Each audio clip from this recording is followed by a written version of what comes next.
שתדע, חלום שחלמתי בלילה במיטה, ובחלום ראיתי מלאך משמיים בא אליי ואמר לי כך, באתי משמיים, באתי נדודים, לשאת ברכת שלום לכל הילדים, לשאת ברכת שלום לכל הילדים. וכשהתעוררתי נזכרתי בחלום, ויצאתי לחפש מעט שלום, ולא היה מלאך, לא היה שלום, ומזמן הלך ואני עם החלום.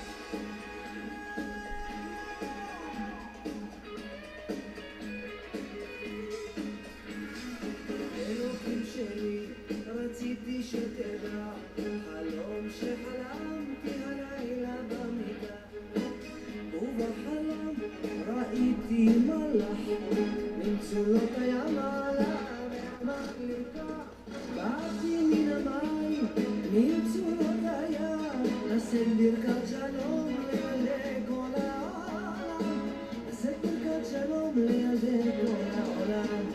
וכשהתעוררתי נזכרתי בחלום, ויצאתי לחפש מעט שלום, ולא היה מלאך, לא היה שלום, ואת הבשורה לקח בני עם החלום.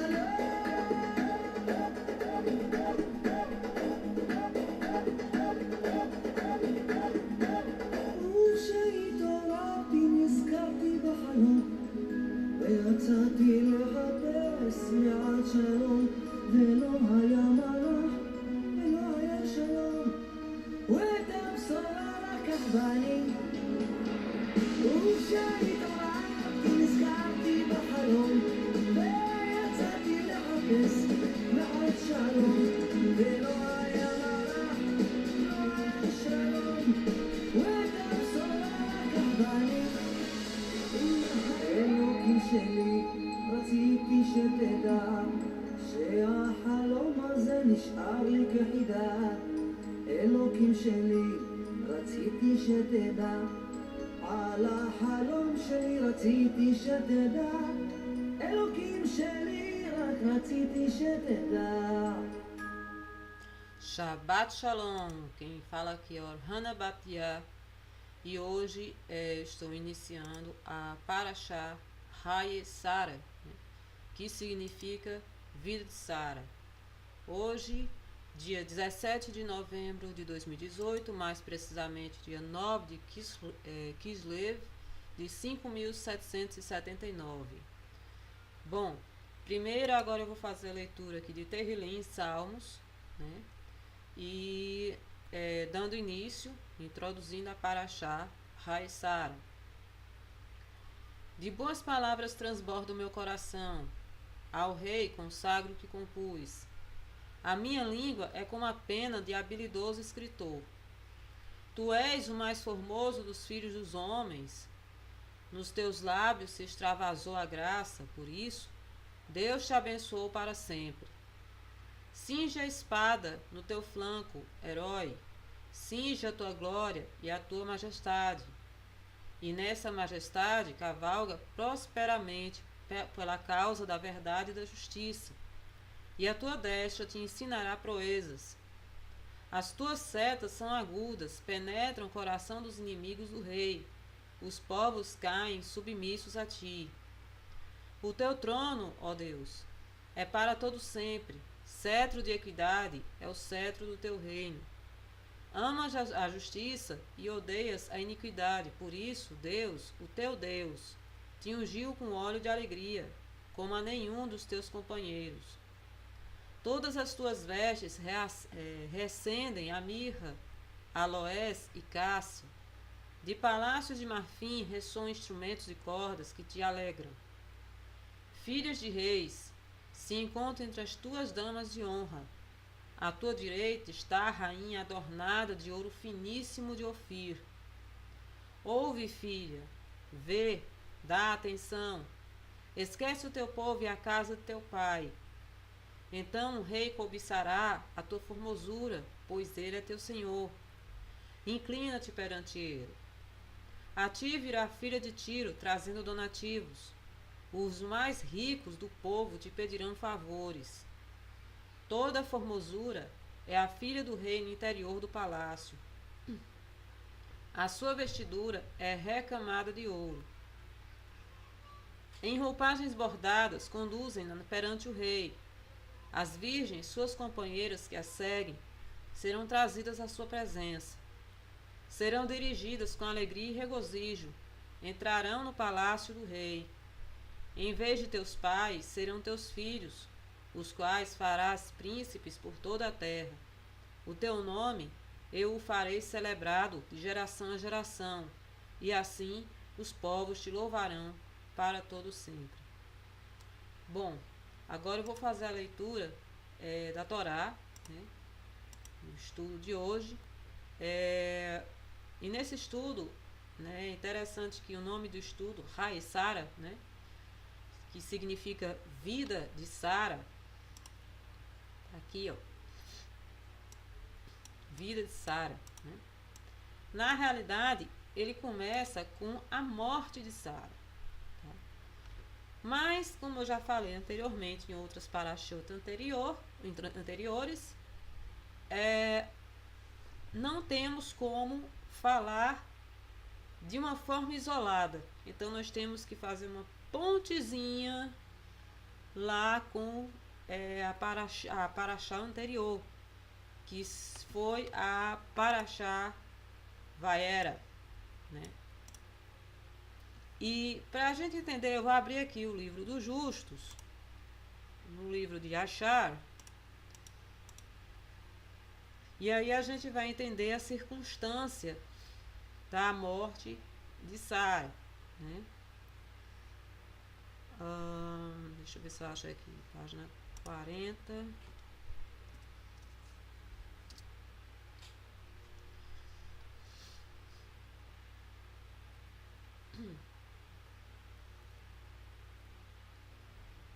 Bom, eu vou voltar aqui um pouquinho, né?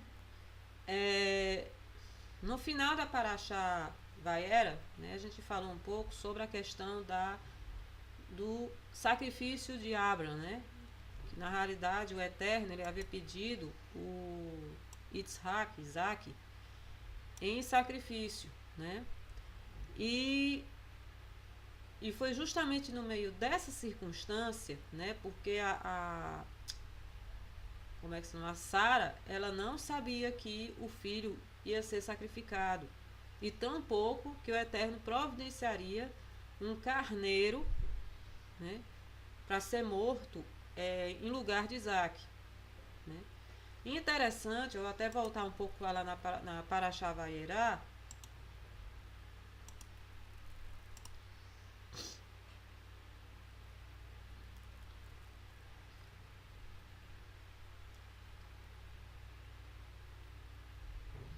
Se eu acho aqui.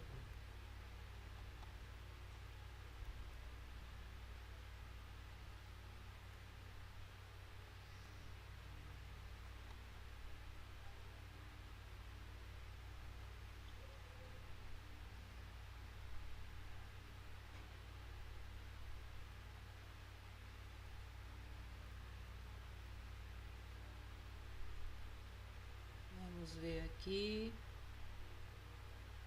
Aqui, ó. Quando Isaac disse a Abraão, seu pai, meu pai, respondeu Abraão, eis-me aqui, meu filho. Perguntou-lhe Isaac, eis o fogo e a lenha, mas onde está o cordeiro para o holocausto? Respondeu Abraão, Deus proverá para si, meu filho, o cordeiro para o holocausto. E seguiam ambos juntos. Chegaram ao lugar que Deus havia designado, e ali edificou Abraão um altar, sobre ele dispôs a lenha, amarrou Isaac, seu filho, e deitou no altar em cima da lenha. E, estendendo a mão, tomou o cutelo para imolar seu filho. Mas do céu lhe bradou um anjo do Eterno, Abraão, Abraão. Ele respondeu, eis-me aqui. Então lhe disse, não estendas a mão sobre o rapaz e nada lhe faças, porque agora sei que temes ao Eterno, porquanto não me negaste seu filho, teu único filho. Tendo Abraão erguido os olhos, viu atrás de si um carneiro. Olha só que interessante. Eles esperavam o quê? Na verdade, não digo nem esperavam, né? Mas Abraão, ele disse, né? que o Eterno providenciaria o cordeiro. E quem foi sacrificado em lugar de Isaac? Cadê?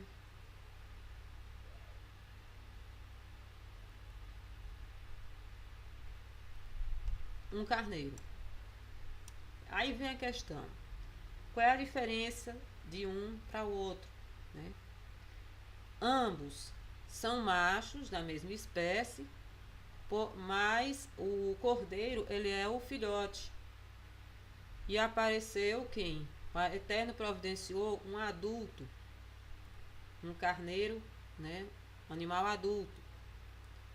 E é interessante a gente ver essa questão, porque isso a gente faz lembrar o Machia, né? A circunstância da morte do Machia. Então, aqui diz assim, no início da Parashá Haissara, ele faz assim: tendo Sara vivido 127 anos. 127 anos. Vamos lá. Sara, né, quando engravidou de Isaac, ela tinha que idade? Vamos procurar aqui direto no texto, que é só para dizer que eu não estou tirando da minha cabeça ou estou criando, tá? Então eu vou mostrar aqui no texto sobre o nascimento de Isaac. Vamos ver aqui.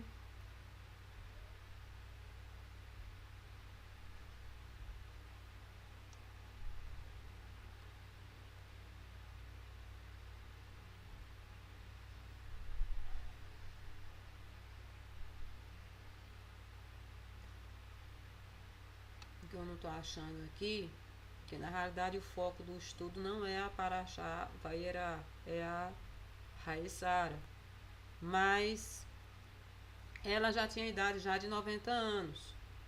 Então, se a gente for fazer os cálculos de 127 anos, né, para 90 anos, ou seja, quando ela gerou Isaac, quando Isaac nasceu, ela tinha 90 e ela viveu 127, então a gente subentende que Isaac tinha uns 37 anos na época, tá?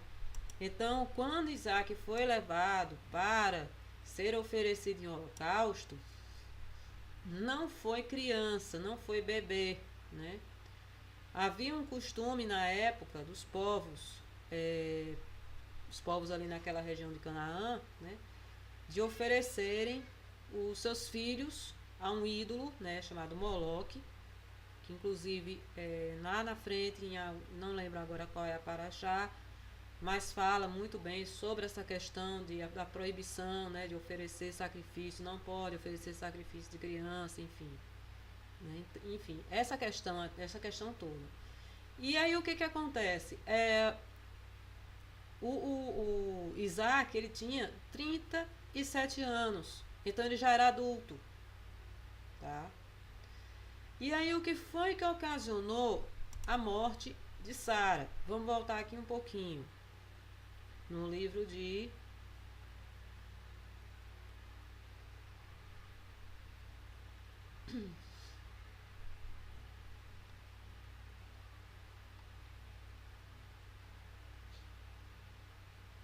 eu não vou ler aqui no livro do Justo sobre a questão da morte do quase sacrifício, né, de Isaac, né, a prova que Abraão passou, porque isso aqui ele está gravado em outros estudos, né, na leitura do livro de Yashar. Então eu não vou me focar nessa parte.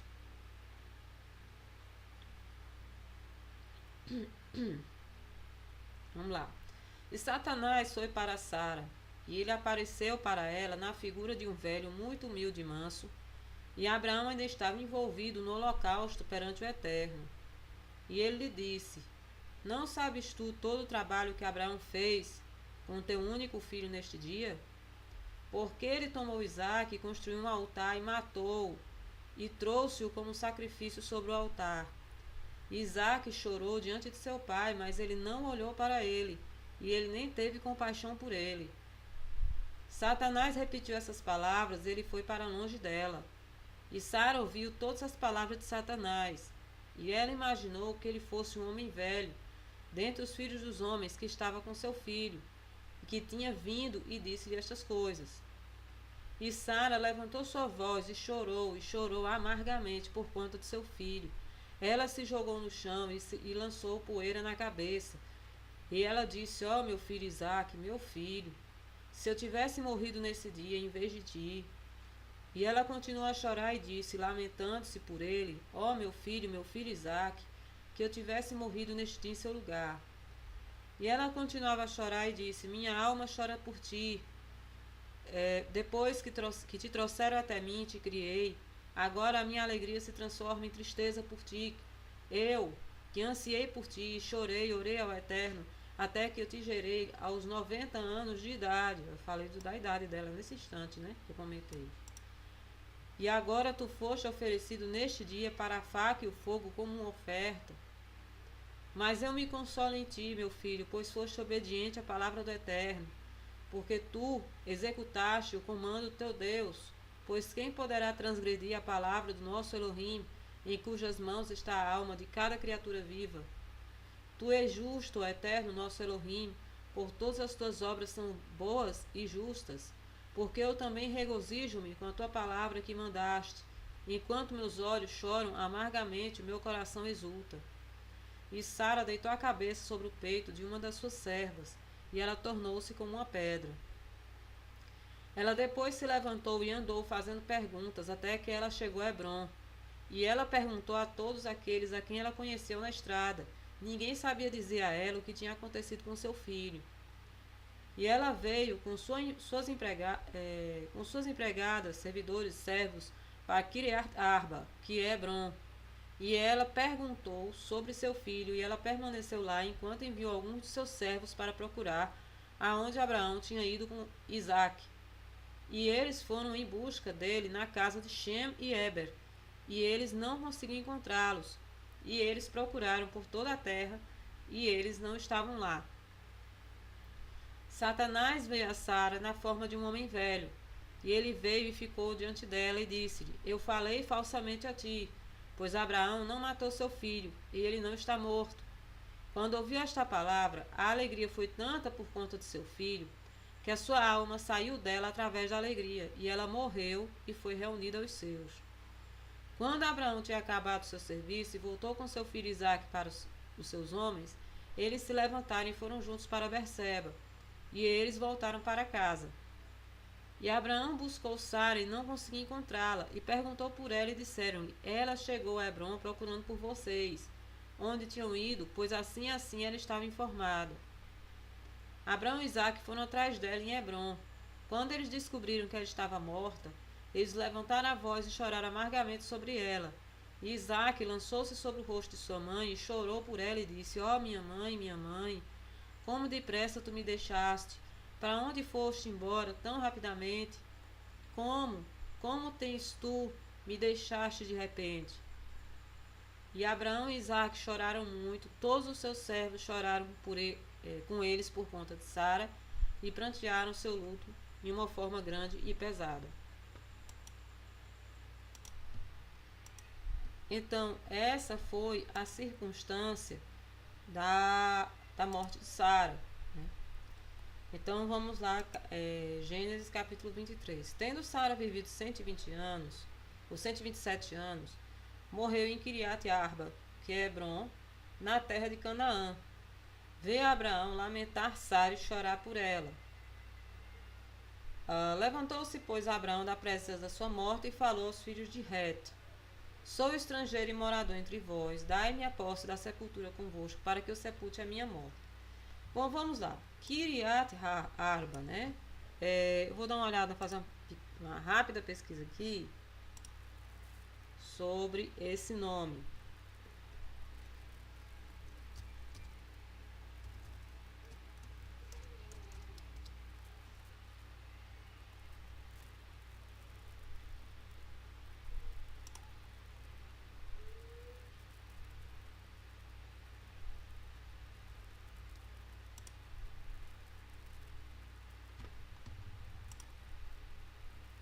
Gênesis 23, 2.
Aqui, Kiryat Arba, né? Vamos ver aqui o que significa no Strong.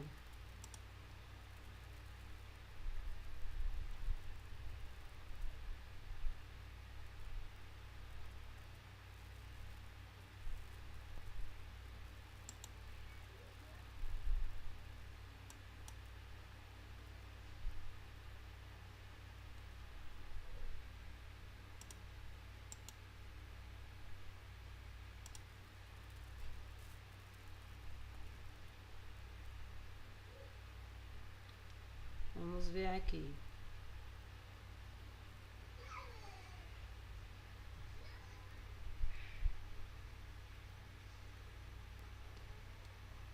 Aqui não tem, mas eu vou dar uma olhada, tem uma explicação sobre a questão de 4 gigantes, né, que viviam nessa região, né, era que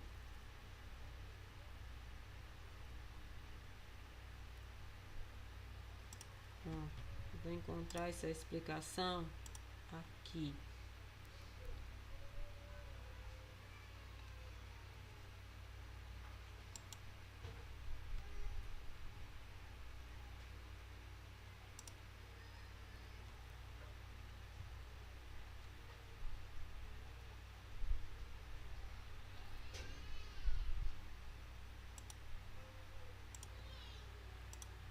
Pronto, aqui eu já fui direto.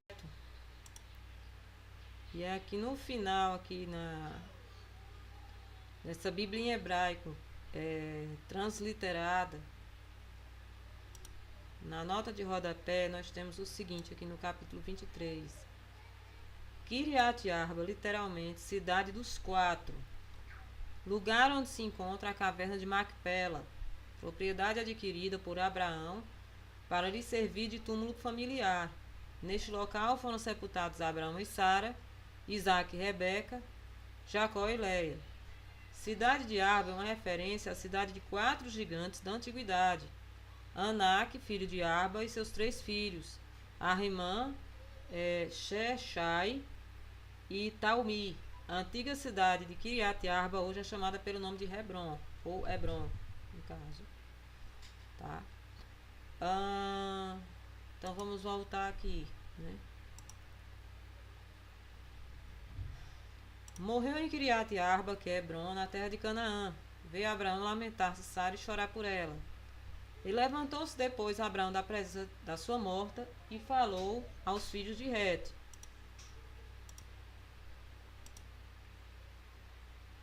Levantou-se, pois, Abraão da presença da sua morta e falou aos filhos de Het: Sou estrangeiro e morador entre vós. Dai-me a posse da sepultura convosco, para que eu sepulte a minha morta. Responderam os filhos de Het a Abraão, dizendo: Ouve-nos, Senhor. Tu és príncipe de Deus entre nós. Sepulta numa das nossas melhores sepulturas a tua morta. Nenhum de nós te vedará a sua sepultura, para sepultares a tua morta. Então se levantou Abraão e inclinou diante do povo da terra e diante dos filhos de Het.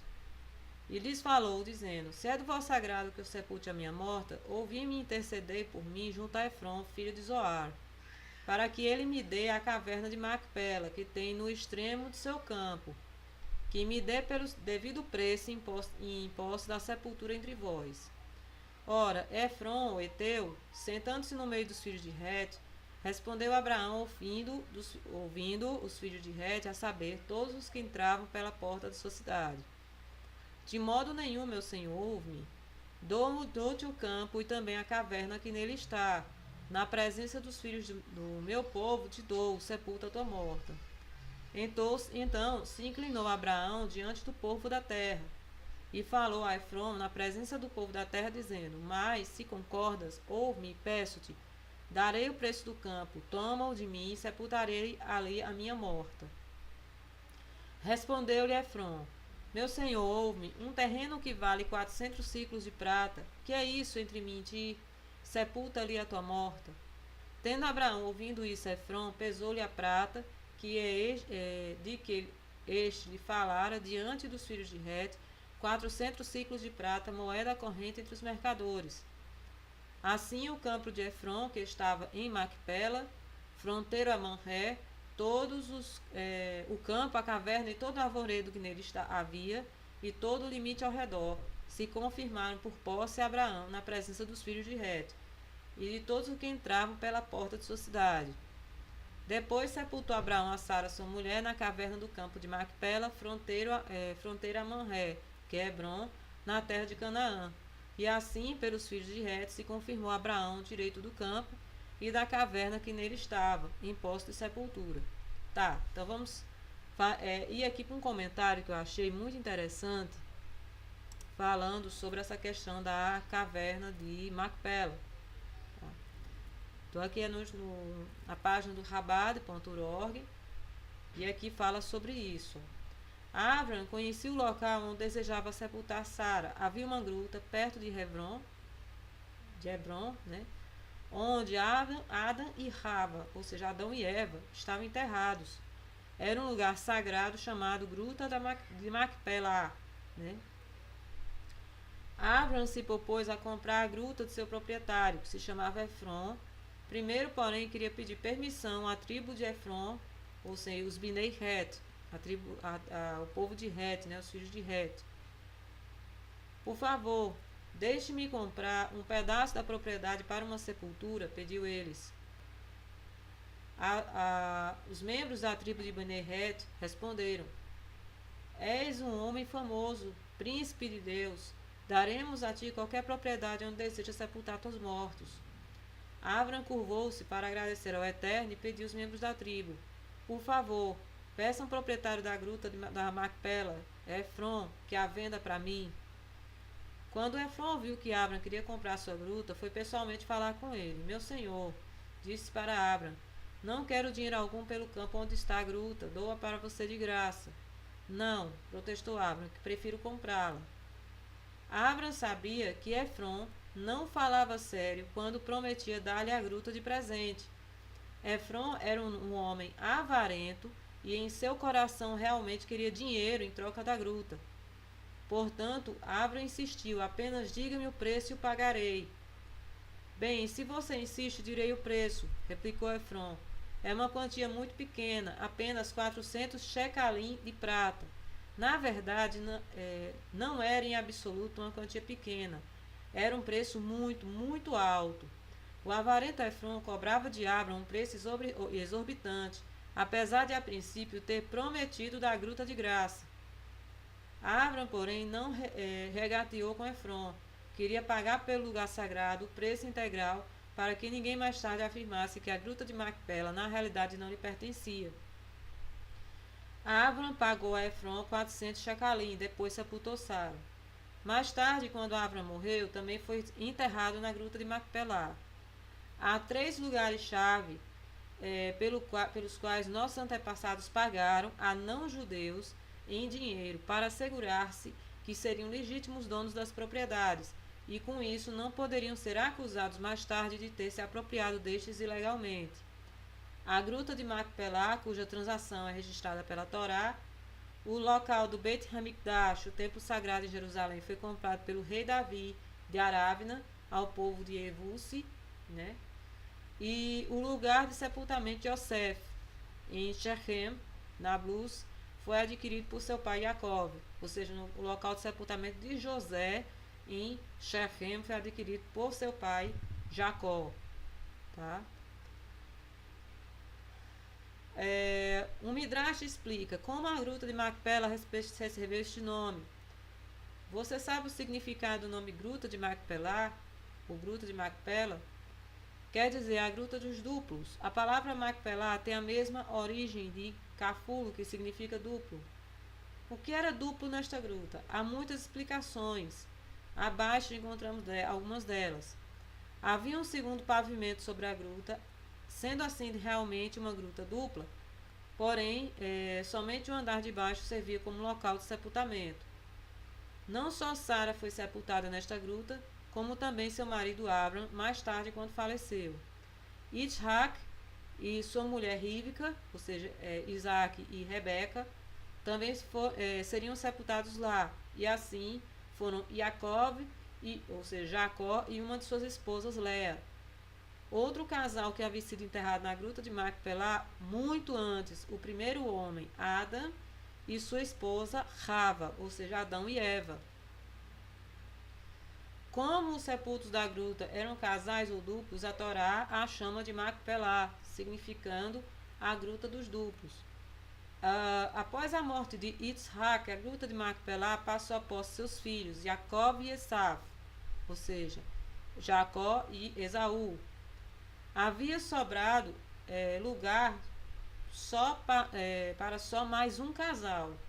A questão era se Esav com uma de suas mulheres ou Jacó com uma de suas mulheres seriam sepultados ali. Jacó perguntou a Esav, que preferes, uma pilha de dinheiro do nosso pai Isaac ou um lugar na gruta de Macpelá? E Esaú pensou, por que hei de perder tanto dinheiro para ganhar um lugar de sepultamento? Por enquanto ficarei com dinheiro, mais tarde arranjarei um lugar de sepultura de graça. Esaú aceitou o dinheiro de Jacó e com isso perdeu o direito à gruta de Macpelá para sempre. Mas, como veremos depois, na Parashavai, Esaú quis, apesar de tudo, ser sepultado na gruta de Macpelá. Quando o Eterno quis sepultar Adão, o corpo deste não entrava na gruta. Adão media 100 amot de altura.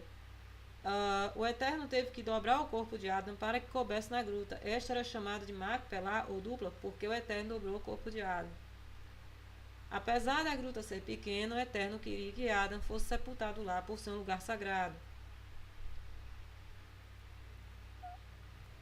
Bom, e aí eu fiz aqui uma pesquisa também para tentar localizar essa gruta.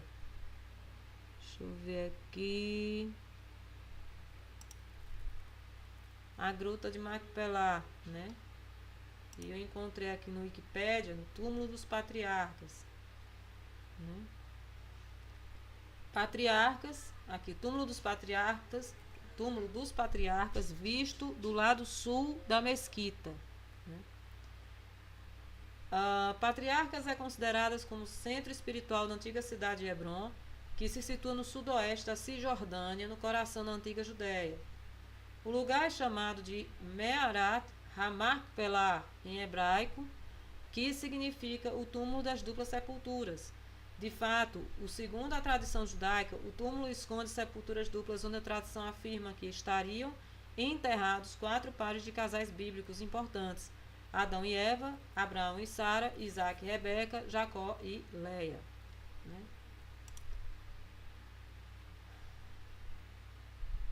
Continuando. Era Abraão já idoso, bem avançado em anos, e o Eterno em tudo já havia abençoado. Disse Abraão a seu mais antigo servo da casa, que governava tudo o que possuía: põe a mão por baixo da minha coxa, para que eu te faça jurar pelo Eterno, Deus do céu e da terra, que não tomarás esposa para o meu filho das filhas dos cananeus, entre os quais habito. Então vamos lá, né? Capítulo 24, verso 2.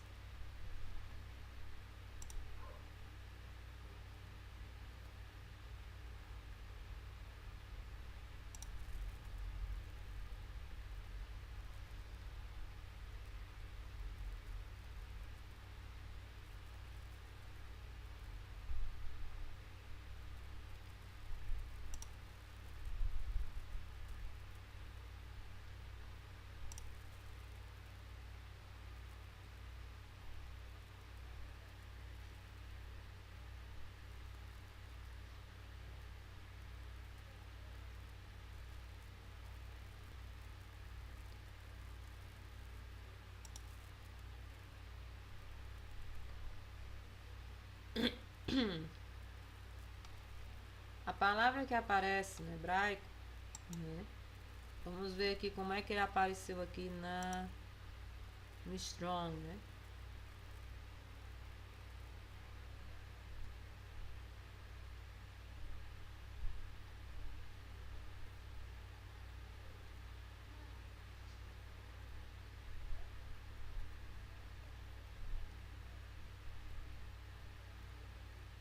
E só tem as passagens aqui.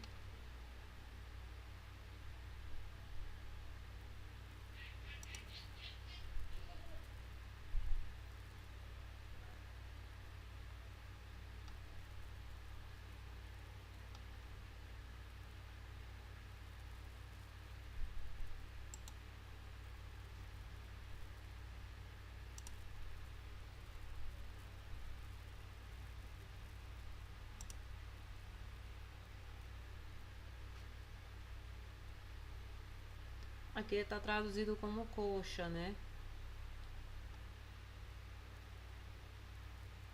Vamos ver aqui. Costas, retaguarda aqui em diante. Fora da coxa, na espada era usada. Coxa, lombo como sede do poder de procriação. Os que procedem dos lombos. Olha que interessante, ó, coxa igual lombo como sede do poder de procriação, né? Então, assim, esse juramento do Eliezer, né, que houve entre o Abraão, na realidade, não é colocar a mão por baixo da coxa como a gente imagina que é, né? Aqui está dizendo no Strong que coxa é igual a lombo como sede do poder de procriação. Então, qual é a sede do poder de procriação que vem de um homem, né? Senão dos testículos. Então, ele colocava a mão por baixo dos testículos. Olha só como era feito o juramento, né? Então, eu vou repetir aqui a partir do verso 2 em diante. Disse Abraão, seu mais antigo servo da casa, que governava tudo o que possuía: põe a mão por baixo da minha coxa, para que eu te faça jurar pelo Eterno, Deus do céu e da terra, que não tomarás esposa para o meu filho das filhas dos cananeus, entre os quais habito, mas irá a minha parentela e daí tomais esposa para Isaque, meu filho. Disse-lhe o servo: talvez não queira a mulher seguir-me para esta terra. Neste caso, levarei teu filho à terra de onde saíste? Respondeu-lhe Abraão: cautela, não faças voltar para lá meu filho. Então, continuando. O eterno Deus do céu, que me tirou da casa de meu pai, a da minha terra natal, que me falou e jurou, dizendo: a tua descendência darei esta terra, ele enviará o seu anjo, que te há de preceder e tomarás de lá uma esposa para o meu filho. Anjo, no caso seria o que? Mensageiro. Tá? Caso a mulher não queira seguir-te, ficarás desobrigado do teu juramento. Entretanto, não levarás para lá meu filho. Com isso, pôs o servo a mão por baixo da coxa de Abraão, seu senhor, e jurou fazer o segundo resolvido. Tomou o servo 10 dos camelos do seu senhor, e levando consigo todos os bens dele, levantou-se e partiu rumo à Mesopotâmia, na cidade de Naor. Fora da cidade, fez ajoelhar os camelos junto a um poço de água, e à tarde, hora em que as moças saem a tirar água. E disse consigo: ó Eterno, Deus de meu senhor Abraão, rogo-te que me acudas hoje e use de bondade para com meu senhor Abraão. Eis que estou ao pé da fonte de água, e as filhas dos homens desta cidade saem para tirar água. Dai-me, pois, que a moça a quem eu disser: inclina o cântaro para que eu beba, ela me responder: bebe, darei ainda de beber aos teus camelos, seja que designaste para o teu servo Isaque, e nisso verei que usaste de bondade para com meu senhor. Considerava ela ainda quando saiu Rebeca, filha de Betuel, filho de Milca, mulher de Naor, irmão de Abraão, trazendo um cântaro ao ombro. A moça era muito formosa de aparência, virgem, a quem nenhum homem havia possuído. Ela desceu à fonte, encheu seu cântaro e subiu. Então o servo saiu-lhe ao encontro e disse: Dá-me de beber um pouco da água do seu cântaro. Ela respondeu: Bebe, meu senhor. E prontamente, baixando o cântaro para a mão, lhe deu de beber. Acabando ela de dar de beber, disse: Tirarei água também para os teus camelos, até que todos bebam.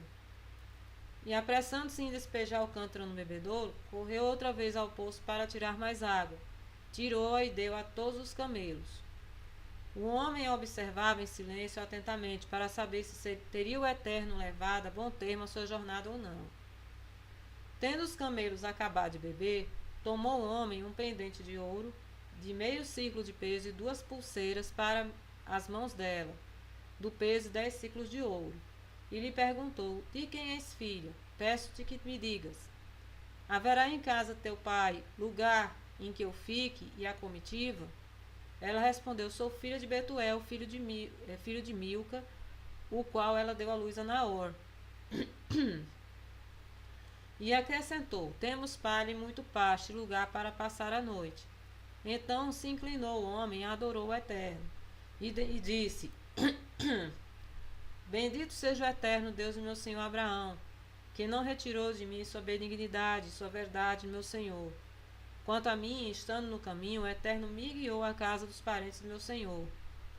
E a moça correu e contou aos da casa de sua mãe todas essas coisas. Ora, Ríbica tinha um irmão chamado Labã.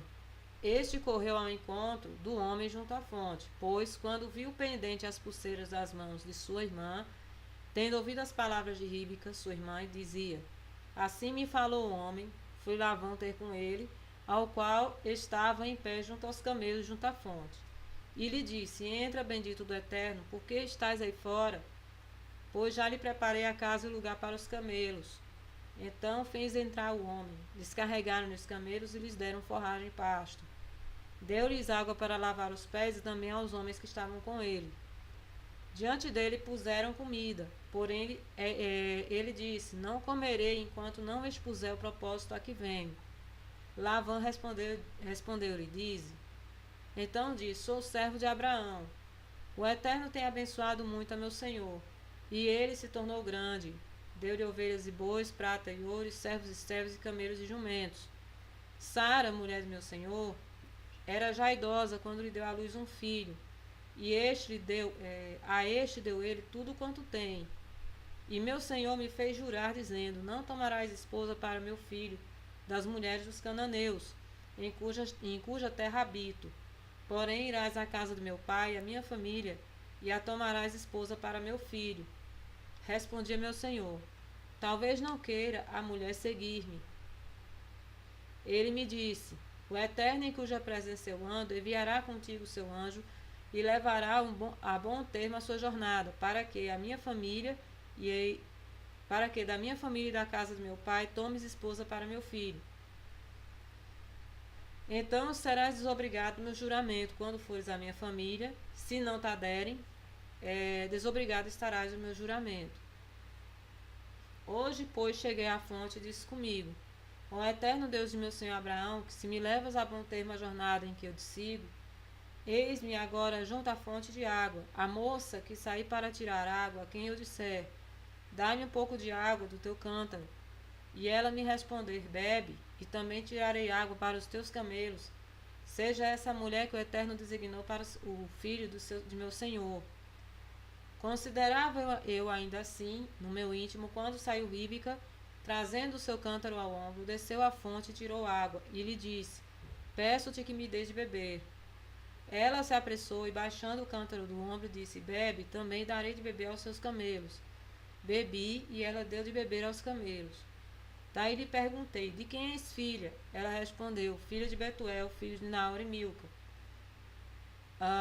Então lhe pus o pendente no nariz e as pulseiras nas mãos.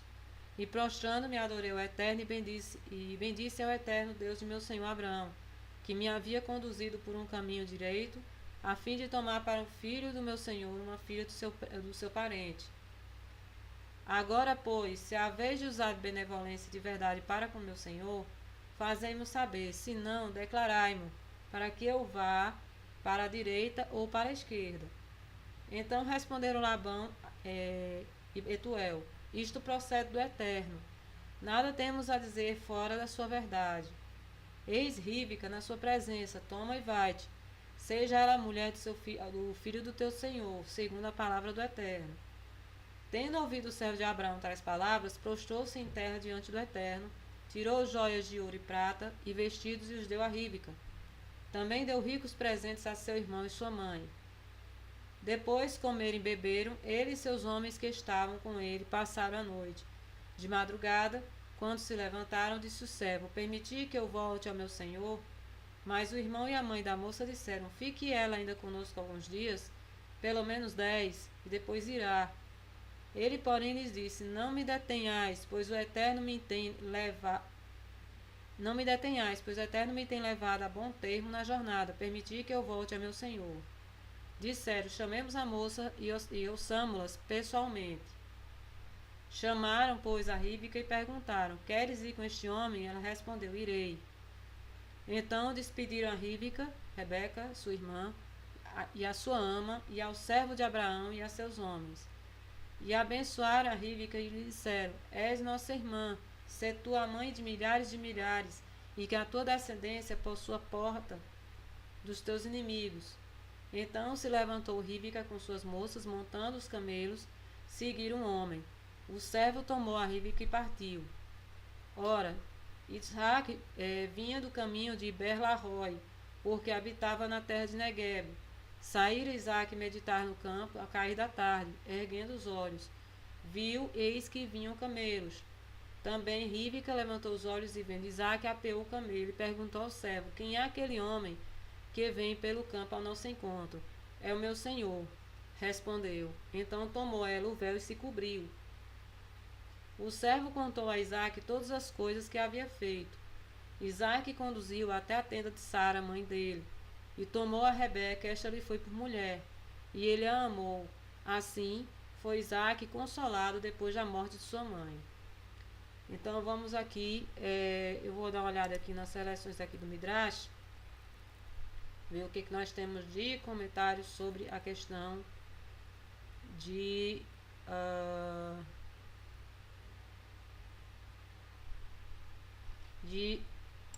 rei Ríbica, né?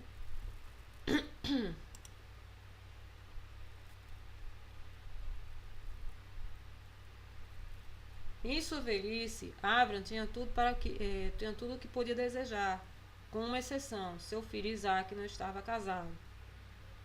Abrão chamou seu fiel servo e lhe disse: Meu filho Isaque precisa de uma esposa. Confio a você a tarefa de encontrar-lhe uma. Porém, não me escolha uma das moças dos cananitas, porque todos eles foram amaldiçoados por Noa. Né? Em vez disso, vá até a minha família em Harã e procure lá uma boa e digna esposa para Isaac. Apesar dos membros da minha família adorarem ídolos, sei que são bondosos e sinceros, por isso uma moça de minha família terá, para começar, bons traços de caráter. Ela poderá aprender a servir ao Eterno e transmitir a seus filhos. Eliezer partiu para Harã. Abrão deu-lhe a carta em que dizia que tudo o que possuía pertencia a seu filho Isaac.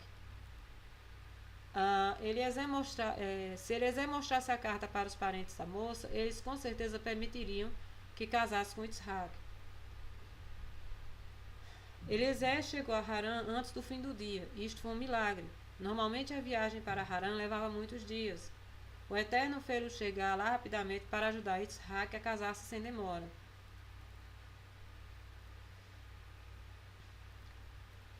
Eliezer põe Ríbica à prova ao lado do poço. Ao anoitecer, Eliezer chegou ao poço que havia na entrada da cidade de Harã. Diariamente, os habitantes de Harã enviavam suas filhas ao poço para lhes trazerem água. E por isso Eliezer sabia que lá encontraria todas as moças de Harã. Eliezer rezou ao Eterno: Por favor, ajude-me a encontrar a moça adequada para Isaac. Isaac necessita de uma esposa hospitaleira, que receba cordialmente os numerosos hóspedes, que sempre vem à nossa casa, que esteja rápida em servi-los e tenha paciência com eles. Isaac também precisa de uma esposa justa e compreensiva. Hei de testar uma das moças que estão chegando para tirar água do poço. Pedir-lhe-ei para me dar água. Se me responder, bebe e também darei água aos teus camelos, saberei que é bondosa e hospitaleira.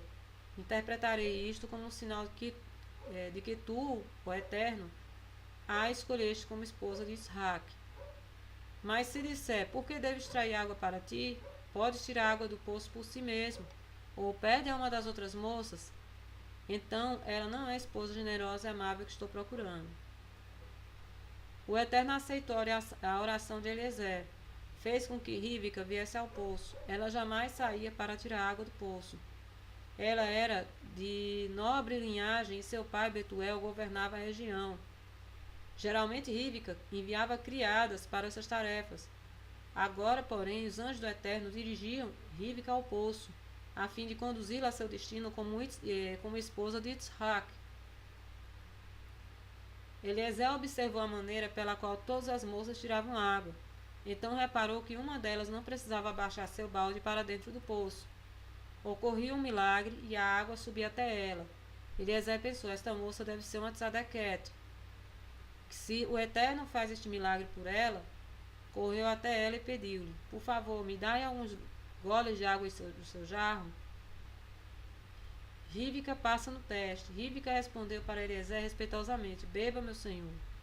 Interessante que essa parte aqui, né, dá-me água de beber, essa parte faz lembrar aquela passagem da mulher do poço, né, a mulher samaritana, né, que o Messias chegou até ela pedindo que tirasse água e desse um pouco de água para beber, né. É uma passagem assim que faz lembrar. Ríbica passa no teste. Ríbica respondeu para Eliezer respeitosamente, beba, meu senhor. Quando Eliezer terminou de beber, ela acrescentou, agora também darei a seus camelos toda a água que necessitam. Eliezer viu que esta era uma moça excepcionalmente bondosa e hospitaleira. Ela se ofereceu para dar água a 10 camelos, uma difícil tarefa. Correu para o poço e encheu seu jarro repetidas vezes para ajudar um homem que lhe era estranho. A excepcional bondade de Ríbica pode ser melhor apreciada se atentarmos à enorme quantidade de água que ofereceu-se para trazer. Não apenas um jarro de água para cada camelo, o que ocasionaria que voltasse ao poço 10 vezes para encher a ânfora, mas a água suficiente para que os camelos ficassem saciados. Sabe-se que camelos bebem enormes quantidades de água de uma vez, armazenando seu estômago por vários dias. Ríbica cumpriu a vasta empreitada com agilidade e rapidez, sem se incomodar com o fato de Eliezer não levantar um dedo para ajudar uma menina pequena e ainda manter-se de lado ociosamente enquanto ela trabalhava sozinha. Eliezer ficou esperando porque queria descobrir mais uma coisa. Será que no final a moça pediria dinheiro pelo seu grande trabalho? Porém, Ríbica não tinha tais intenções. Quando terminou de dar de beber aos camelos, preparou-se para partir. Rapidamente, Eliezer ofereceu-lhe presentes caros. Estava convencido que Deus havia enviado a moça certa. Eliezer deu à futura noiva de Isaac um aro de ouro com um diamante que pesava meio shekel e 2 braceletes dourados, cada um pesando 10 shecalim. Estes presentes eram de uma profecia sobre o futuro. Demonstravam que Ríbica se tornaria a mãe do povo judeu. O diamante de meio shekel indicava que cada judeu contribuía ao templo sagrado com meio shekel por ano. Os 2 braceletes que os judeus receberiam de 2 tábuas e o peso de 10 shecalim indicava que sobre essas tábuas os 10 mandamentos seriam gravados. Eliezer perguntou a Ríbica, você é filha de quem? Há lugar para mim na casa de seu pai? Ríbica respondeu, sou filha de Betuel. Betuel era sobrinho de Avan. Temos lugar em casa para que durmas e também comida para os teus camelos. Eliezer agradeceu ao Eterno, obrigado ao Eterno por ter me conduzido à moça certa da família de Avan. Então, assim, isso aqui, essa questão aqui, na realidade, a gente percebe que o casamento, né? Você vê que Ríbica, né? esse que eu falei, até comentei sobre a mulher do poço, né? Daquela passagem que está lá acho que é em Yohanan 4, se não me engano, né? João 4, que fala, né, da mulher samaritana, aquela conversa do Messias com a mulher samaritana, né? E aí você vê uma semelhança da relação de Rívika com Yitzhak, né? Como o Messias, né? E a noiva, né? Você vê essa semelhança.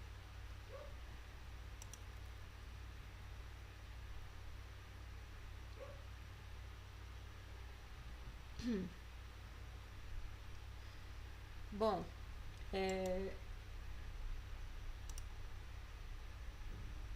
então aqui encontrei esse comentário, né, sobre essa questão.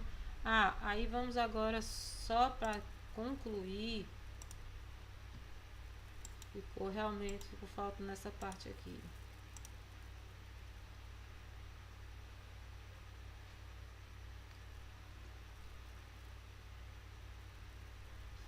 Rívika correu para casa para contar à mãe sobre o homem desconhecido da família de Abram, que precisava de um lugar para dormir e que lhe havia dado esses presentes. Rívika tinha um irmão maldoso, Lavã. Quando viu o irmão usando um aro de ouro e pulseiras, pensou: se esse homem deu presentes tão valiosos para Rívika em troca de um pouco de água, o que não me daria se eu convidasse para entrar? Lavã correu até Eliezer e disse: bem-vindo à nossa casa. Temos lugar suficiente para ti. Também tirei os ídolos da casa. Lavã sabia que nenhum membro da casa de Abram entraria em um local onde houvesse imagem de ídolos. A família de Lavã serviu a Eliezer uma refeição, mas quando ele sentou-se à mesa, não começou a comer de imediato. Aí ele disse, né? É justamente aquela parte em que por que ele estaria lá, enfim.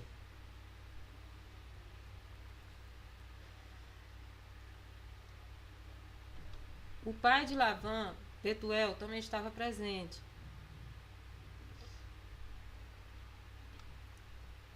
Betuel também deveria ter respondido antes, porém Lavã não honrava seu pai e por isso respondeu antes dele, né? Estamos de acordo porque vemos que Deus fez com que isto acontecesse. Fez isto acontecer, respondeu Lavã, irmão de Rívika. Então você percebe que Betuel, ele não era falecido, né? Para o irmão tomar a frente dessa forma, tá? Então nesse caso ele desonrou o pai, né? Que essa decisão, a resposta era para ter vindo do próprio pai. Betuel era um homem mau, pôs diante de Eliezer um prato de comida envenenada. Queria que Eliezer morresse para ficar com o ouro e os objetos preciosos que este trouxera. Mas enquanto Eliezer falava, um anjo trocou as porções de Eliezer e Betuel, e assim este comeu a comida envenenada. E Betuel morreu nessa mesma noite. Eliezer leva Rívika para Yitzhak. Na manhã seguinte, ambos, Lavã e sua mãe, disseram a Eliezer: queremos que Rívika fique em nossa casa mais um ano antes de partir. Mas Eliezer respondeu: não, quero que ela venha comigo agora mesmo. Perguntaram então para Rívika: queres ir com este homem? Sim, quero ir, respondeu. Estava feliz em deixar o irmão malvado e a casa repleta de ídolos e casar-se com Tzadik e Yitzhak. Quando Rívika e Eliezer chegaram às vizinhanças de Abram, em Canaã, Yitzhak estava justamente voltando da reza da Minhá. Ele sempre rezava num certo campo onde havia silêncio e podia concentrar-se. Nossos patriarcas instituíram as 3 peças diárias: Abram, a oração matutina, a Shacharit, Yitzhak, a oração da tarde, a Minhá, Yaakov, a oração noturna, Arvid. Rívika ergueu os olhos e viu um homem que parecia um tzadik. Havia um anjo sobre ele que o protegia. Rívika desceu do camelo e cobriu seu rosto recatadamente com um véu. Quem é este homem? Perguntou a Eliezer. É meu senhor Yitzhak, respondeu Eliezer. Eliezer relatou a Abram e Yitzhak como o Eterno ajudaram a encontrar uma esposa para Yitzhak. Yitzhak levou Rívika para a tenda de Sara. Percebeu então que ela era uma mulher justa, como fora sua mãe Sara, pois novamente a luz ardia na véspera de um Shabat até o seguinte: a massa era abençoada de modo que sempre o havia suficiente, e a nuvem do Eterno pairava sobre a tenda, tal como acontecia durante a vida de Sara. Isaac estava feliz por ter encontrado uma esposa digna. O Midrash explica por que Sara mereceu esses milagres. Sara era meticulosa na observância de 3 mitzvot dadas especificamente às mulheres: acender as velas de Shabat, preparar a halá da massa e cumprir as leis relacionadas à pureza familiar. Em troca, o Eterno a recompensou com 3 bênçãos. Por ser cuidadosa em tirar halá, sua massa foi abençoada. Como recompensa em cumprir a mitzvah do acendimento das velas, suas luzes ardiam na véspera de um Shabat até o próximo. Por seguir as leis Taharat, Hamish, Patá, pureza familiar, a nuvem da Shekhinah pairava sobre sua tenda, pois o estado de pureza atrai a presença divina.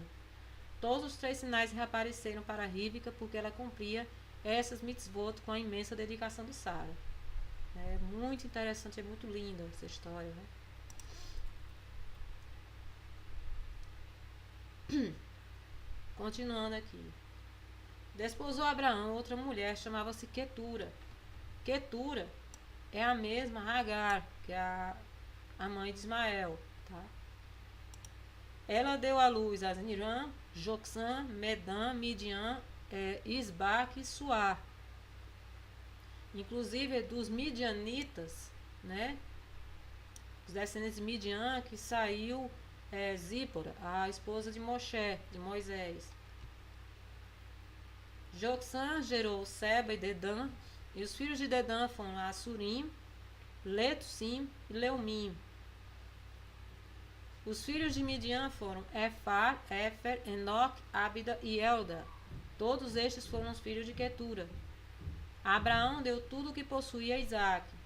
Porém, aos filhos das concubinas que tinha, deu ele presentes e ainda em vida os separou de seu filho Isaac, enviando-os para a terra oriental. Foram os dias da vida de Abraão 175 anos. Expirou Abraão e morreu em ditosa velhice, avançado em anos, e foi reunido ao seu povo. Sepultaram-no com Isaac e Ismael, seus filhos, na caverna de Macpelá, no campo de Efron, filho de Zoar o Eteu, fronteiro a Manré. O campo que Abraão comprara aos filhos de Het, ali foi sepultado Abraão e Sara, sua mulher. Depois da morte de Abraão, o Eterno abençoou a Isaac, seu filho. Isaac habitava junto a Berlarrói.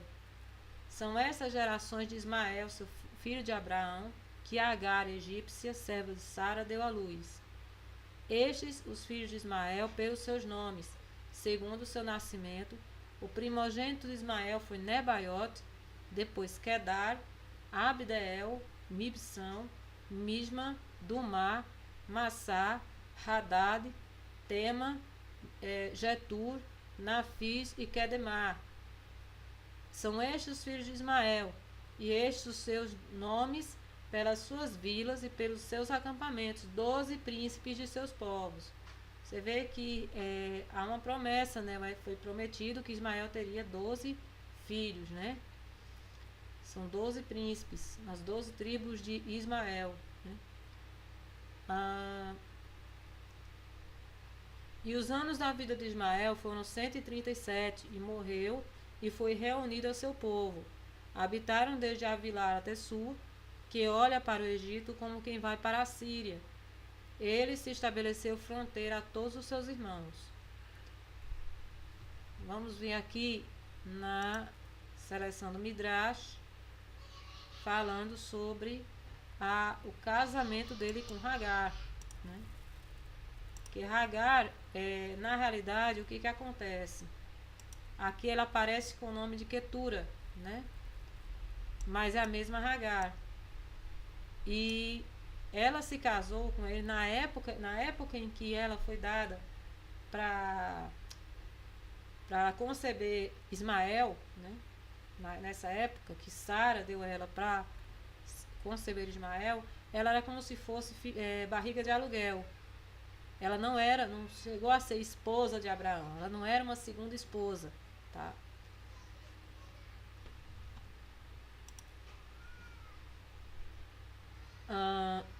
Enquanto Eliezer estava em sua jornada, Yitzhak também viajara. Fora buscar Hagar para que se casasse novamente com seu pai. Yitzhak pensou: meu pai está preocupado com o meu casamento, enquanto ele próprio não tem uma esposa. Assim como Abraham cumpriu a ordem do Eterno, separando-se de Hagar e mandando-a embora, assim também o fez, casando-se novamente com ela sob o comando do Eterno. A Torá relata que Abraham desposou de uma mulher de nome Quetura, mas na verdade casara-se novamente com Hagar. Se Quetura era a mesma pessoa que Hagar, por que a Torá atribui um nome diferente? Após ter deixado a casa de Abraham, Hagar voltou à idolatria da casa de seu pai. Mais tarde, porém, fez plena e sincera techuvá, mudando completamente sua personalidade. O Eterno então deu-lhe outro nome, Quetura. Este novo nome foi escolhido por indicar seus atos positivos. Ela segregou-se e absteve-se de relacionar-se com outros homens durante todos os anos em que esteve separada de Abraham. O Eterno ordenou a Abraham que tomasse novamente Hagar como esposa, porque sabia que ela merecia unir-se a Abraham.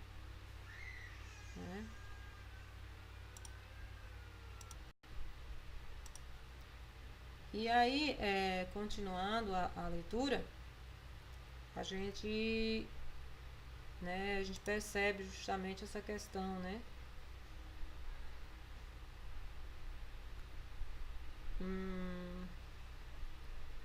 E aí eu vou com relação. Aí tem a morte de Abraham também, né? Até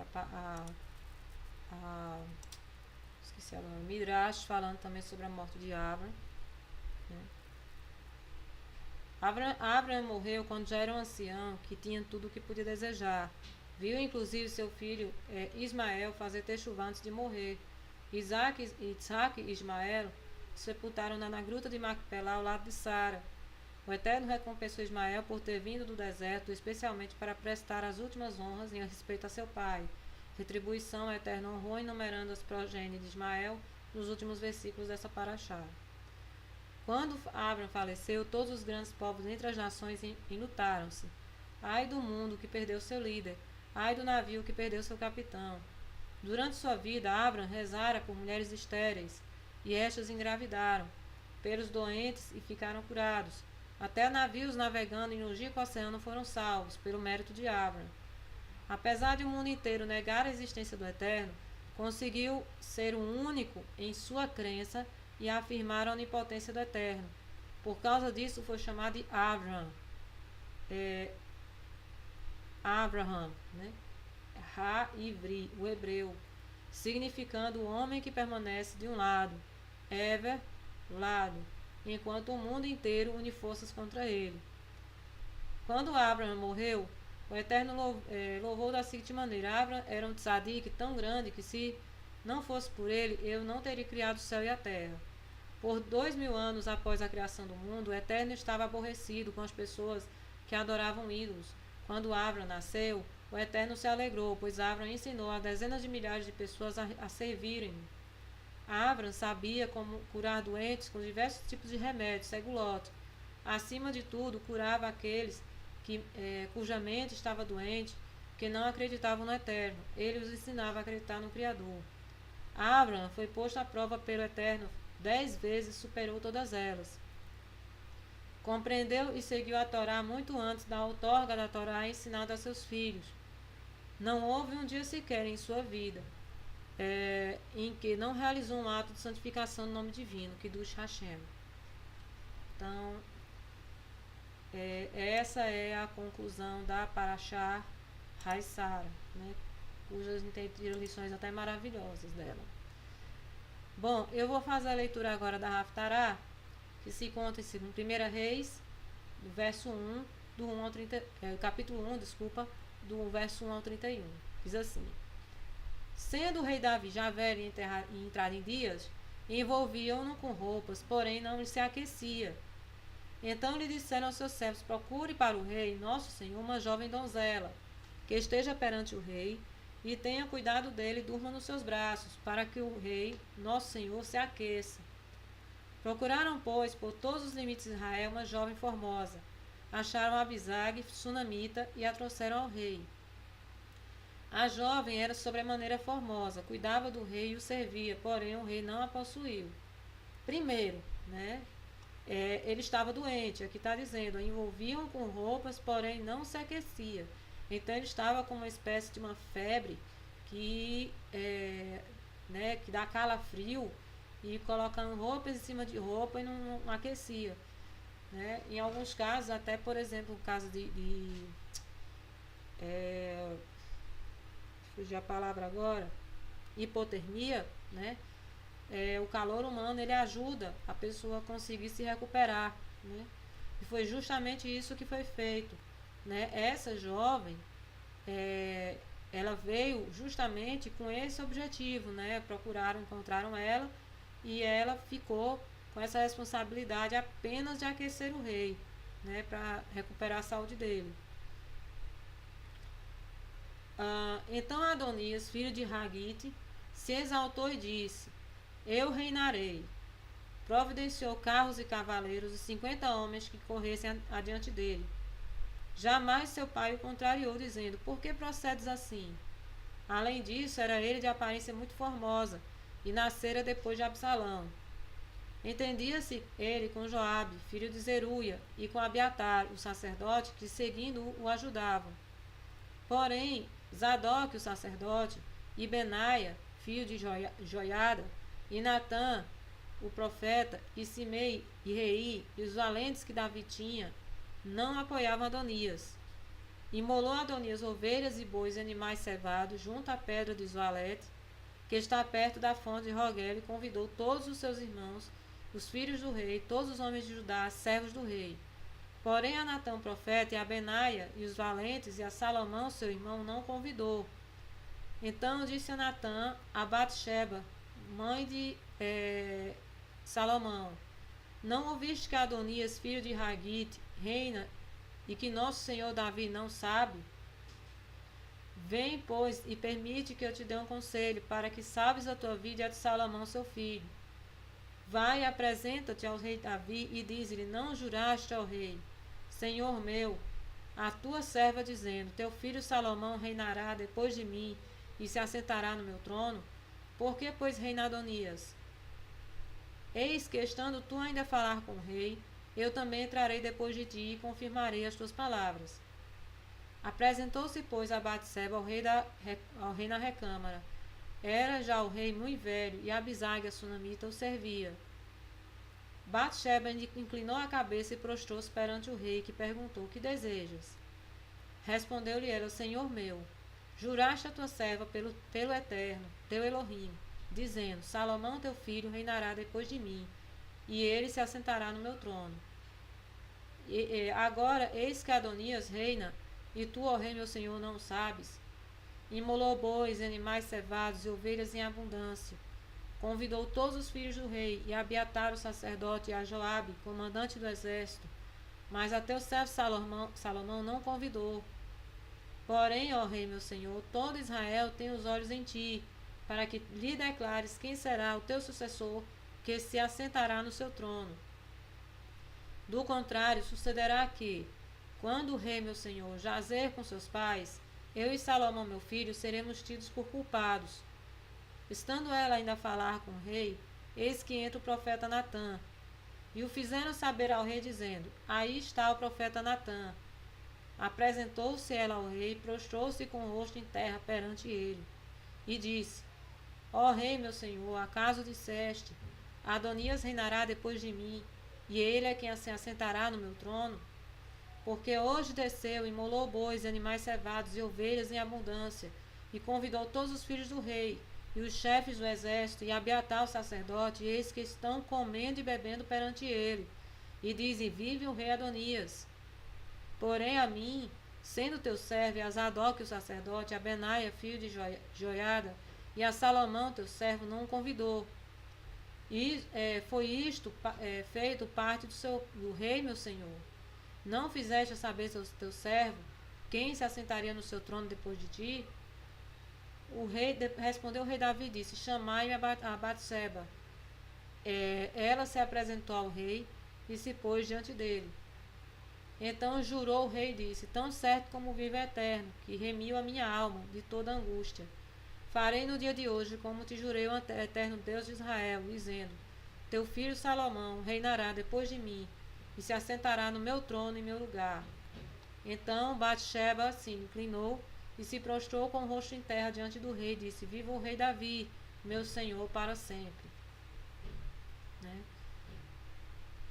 A gente pensa um pouco aqui também, né, sobre o valor que a gente tem com relação a juramentos, né? E no caso aqui, Adonias, né, ele se rebelou, fez uma rebelião, né, também contra o pai, né, contra o pai, o fato da questão de tentar tomar o trono do irmão, né? E mais tarde, inclusive, ele foi até morto depois disso. Para finalizar, vou fazer a leitura agora da Brit Hadashah, que está em 1 Coríntios, capítulo 15, versos 50 a 57, que diz assim: isto afirma, irmãos, que a carne e o sangue não podem herdar o reino do Eterno, nem a corrupção herdar a incorrupção. Eis que vos digo um mistério: nem todos dormiremos, mas transformados seremos todos. No momento, no abrir e fechar de olhos, ao ressoar do último chofar, o chofar soará, os mortos ressuscitarão incorruptíveis, e nós seremos transformados. Porque é necessário que este corpo corruptível se revista da incorruptibilidade, e que o corpo mortal se revista da imortalidade. Isso aqui é interessante, que a gente faz lembrar lá do Gan Eden, né? Que o que acontece? No Gan Eden, quando o Adão come da árvore, né, o corpo, que era imortal, ele se torna mortal, né? Quando este corpo corruptível se revestir da incorruptibilidade, o que é mortal se revestir da imortalidade, então se cumprirá a palavra que está escrita: tragada foi a morte pela vitória. Onde está, ó morte, a tua vitória? Onde está, ó morte, o teu aguilhão? O aguilhão da morte é o pecado, e a força do pecado é a lei. O que quer dizer isso, né? É que, primeiro, onde está a morte? A vitória, né? De onde é que vem a morte? Qual é o aguilhão da morte, né? É o pecado. E, primeiramente, o que é o pecado? É a transgressão da Torá, a transgressão da lei. Então, a transgressão da lei gera a morte, tá? Graças ao Eterno que nos dá a vitória pelo intermédio de nosso soberano Yeshua HaMashiach. Pronto. Então, por enquanto eu vou ficando por aqui e até a próxima Parashá.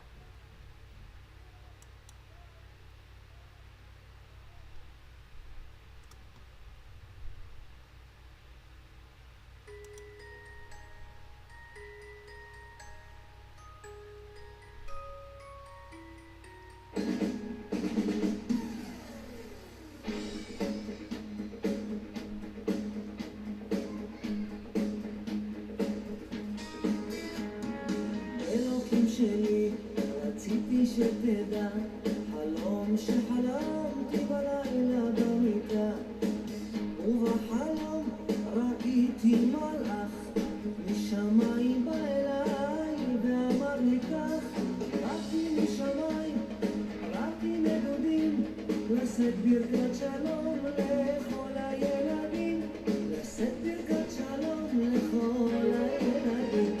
וכשהייתי נזכרתי בחלום ויצאתי לחפש מעט שלום, ולא היה מלאך, לא היה שלום, ומזמן הלך בעלי עם החלום.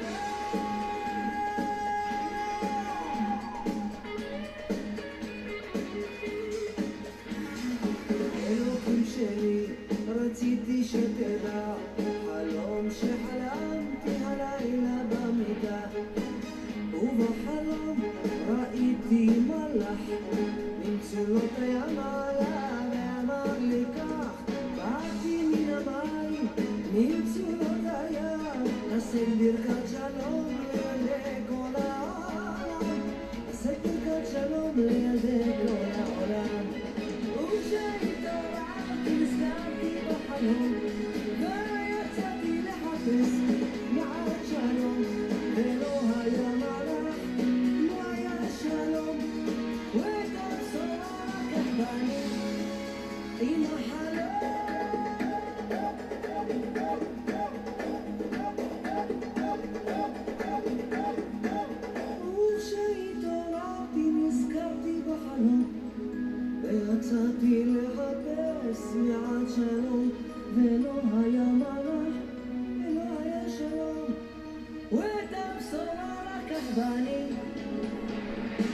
כשהתעוררתי נזכרתי בחלום ויצאתי לחפש מעט שלום ולא היה מלאך לא היה שלום ואת הבשורה לקח בני אלוקים שלי רציתי שתדע שהחלום הזה נשאר לי כחידה אלוקים שלי רציתי שתדע על החלום שלי רציתי שתדע אלוקים שלי רק רציתי שתדע